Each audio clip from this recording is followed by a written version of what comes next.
100% job గ్యారంటీతో ISTTM business school admissions open. BRS అధినేత మాజీ సీఎం కేసీఆర్ మనవడు మాజీ మంత్రి కేటీఆర్ తనయుడు కల్వకుంట్ల హిమాన్షురావు తరచూ ఏదో ఒక ఇంట్రెస్టింగ్ పోస్ట్ పెడుతూ సోషల్ మీడియాలో యాక్టివ్గా ఉంటాడు. తాజాగా కాబోయే బ్రిటన్ ప్రధానమంత్రి కీర్ స్టార్మర్తో కలిసి దిగిన ఫోటోను తన అధికారిక ఎక్స్ అకౌంట్లో పోస్ట్ చేశాడు హిమాన్స్.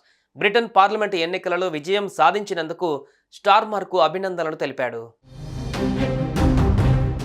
బ్రిటన్కు కొత్త ప్రధానమంత్రిగా బాధ్యతలు స్వీకరించనున్న లేబర్ పార్టీ నాయకుడు కైర్ స్టార్మర్కు ప్రపంచవ్యాప్తంగా శుభాకాంక్షలు వెల్లువెత్తుతున్నాయి. కాగా ఇదే సమయంలో బీఆర్ఎస్ అధినేత కేసీఆర్ మనవడు కేటీఆర్ తనయుడు కల్వకుంట్ల హిమాన్షు కూడా కైర్ స్టార్మర్కు అభినందనలు తెలిపాడు.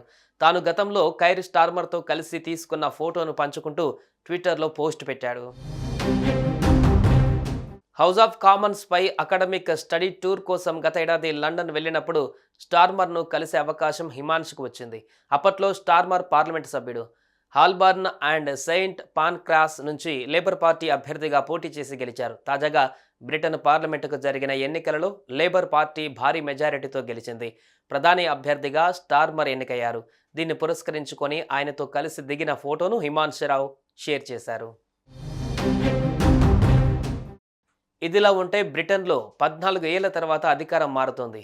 ఈ ఎన్నికలలో లేబర్ పార్టీ అత్యధిక స్థానాలు గెలుచుకొని కన్సర్వేటివ్ పార్టీ నుంచి అధికారాన్ని చేజిక్కించుకుంది. దీంతో ఇన్నాళ్లు ప్రధానిగా ఉన్న రిషి సునక్ స్థానంలో లేబర్ పార్టీ నాయకుడు అయిన కైర్ స్టార్మర్ బ్రిటన్ కొత్త ప్రధానమంత్రిగా బాధ్యతలు చేపట్టనున్నారు. ఈ నేపథ్యంలో బ్రిటన్ కొత్త ప్రధాని కైర్ స్టార్మర్కు ప్రపంచ దేశాల నేతల నుంచి శుభాకాంక్షలు వెల్లువెత్తాయి.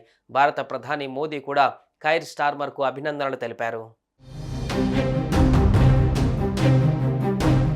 సుమన్ టీవీలో మీ పర్సనల్ అండ్ బిజినెస్ ప్రమోషన్స్ కోసం కింది నెంబర్కి కాంటాక్ట్ చేయండి.